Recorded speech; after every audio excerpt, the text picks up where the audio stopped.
ladies and gentlemen, welcome to the Bullpen.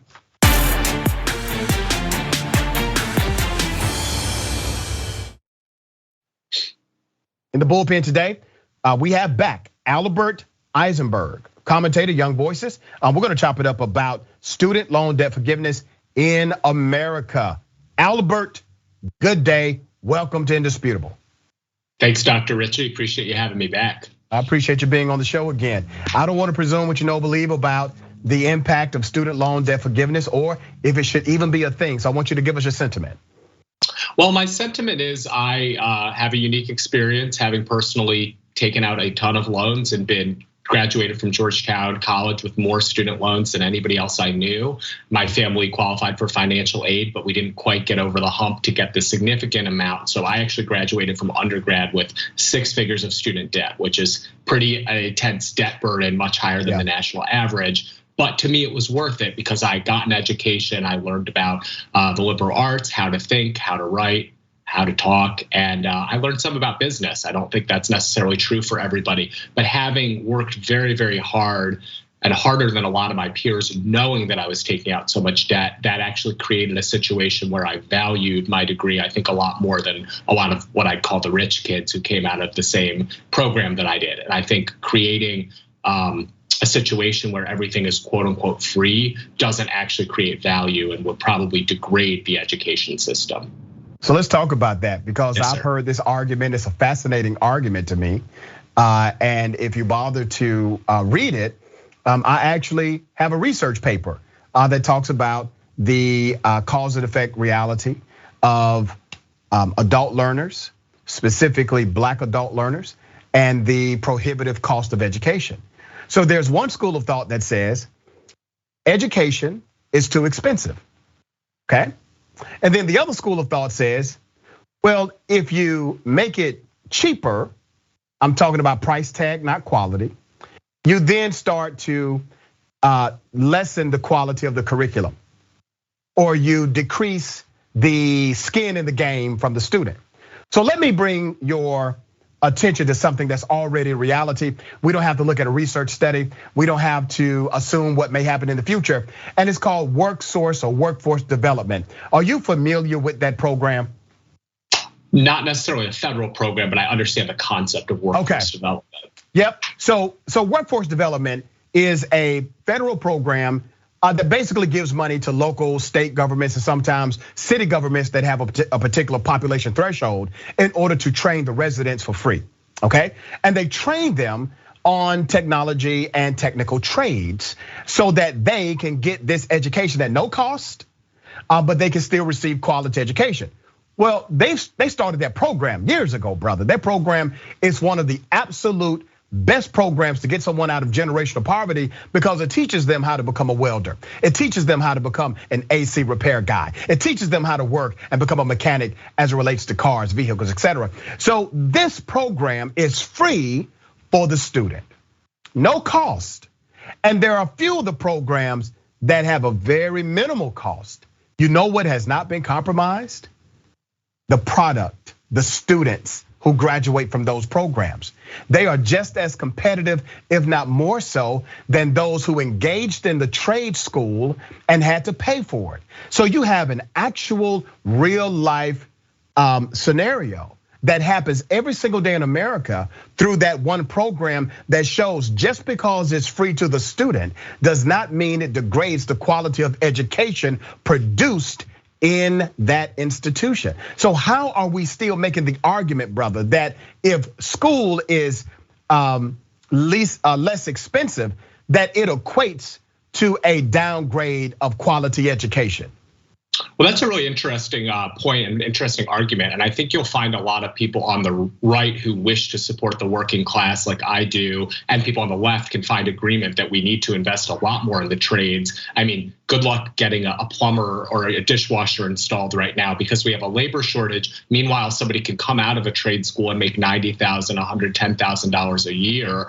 And this is a hand up out of poverty. People can support themselves. So I'm all for supporting the trades. What I'm not necessarily for is subsidizing degrees that don't necessarily, I think we have enough English majors out there. And that's coming from an English major. I paid for mine and I worked hard to get it. I think there's a big difference between offering somebody a once in a lifetime chance out of poverty and the grit and the toughness somebody like that would enter into a program with, knowing that this is their chance up, versus just subsidizing an upper middle class kid who graduated with a bunch of student loans and now can't make up the payments because he got a women's and gender degree and there's just not enough need for that in the marketplace.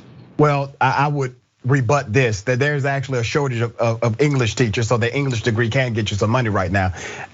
The issue that I think we may find some synergy on is the reality that education, college education in particular, costs too much damn money. And I'm a college professor. And as a professor, I refuse as a principal to teach at colleges where the tuition is unaffordable. I refuse to teach at them. I have lectured at a few as a one-stop lecture, but I refuse to be a professor at that particular institution, okay? And that's because I wanna make sure that students have access to quality education without having to break the bank or get loans that cripple them. So I think we agree on that, am I right?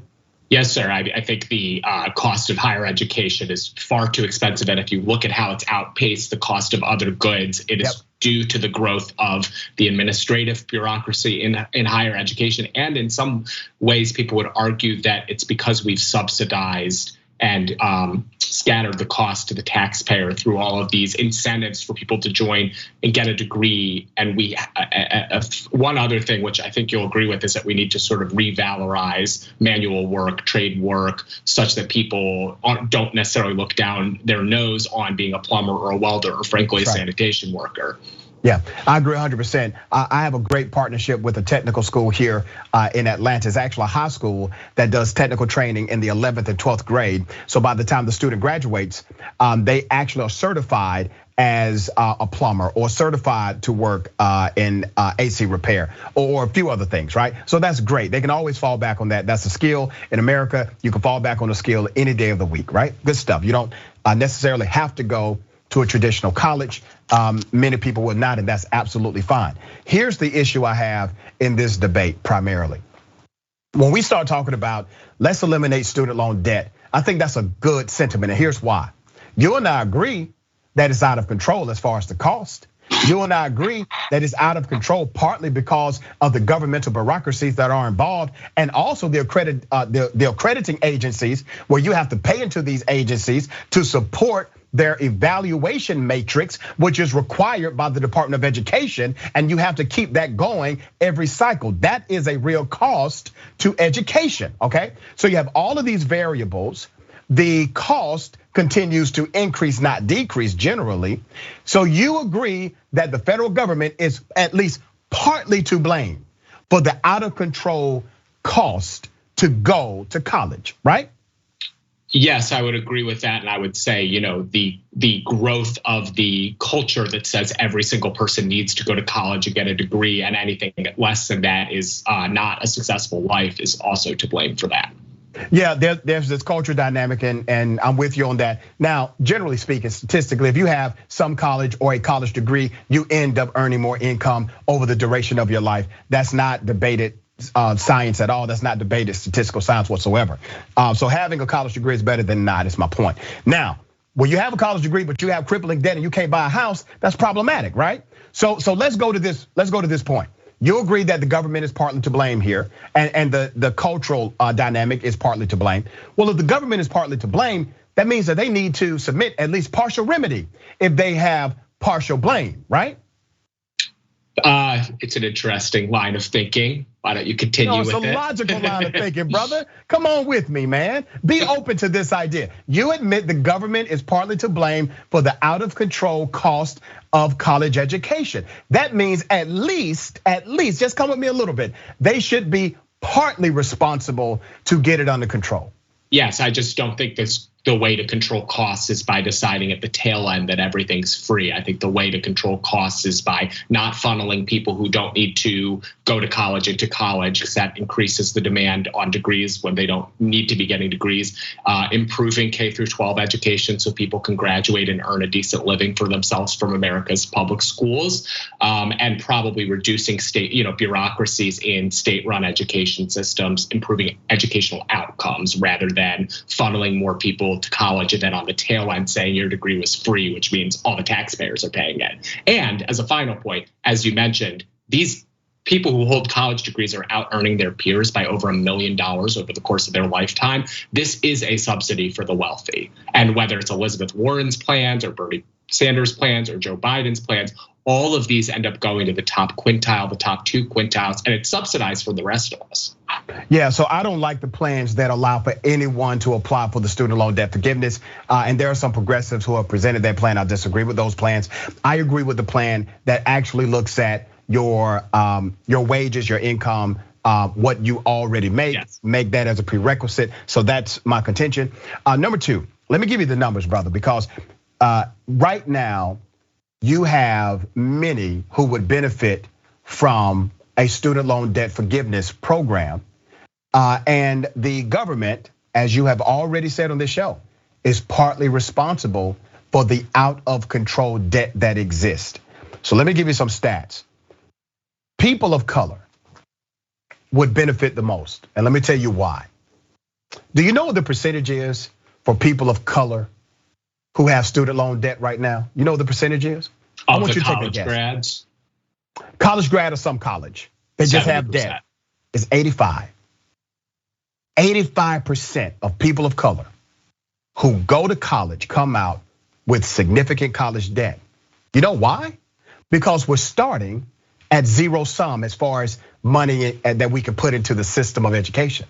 So we have to usually depend on these systems, these loan systems, more so than our white counterparts. So we come out of college, or we get some college, even if we get a training skill, we have paid by way of loans, typically 85% according to the data, and we would greatly benefit. Now, you already know, you've already said, yes, this is partly because of the federal government. Well, am I wrong for looking to the federal government to provide some level of remedy, because it still benefits the government at large?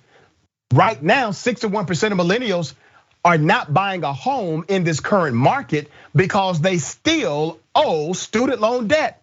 You forgive that debt to those millennials, you have a jump in the housing market by 61% overnight. That's according to the data.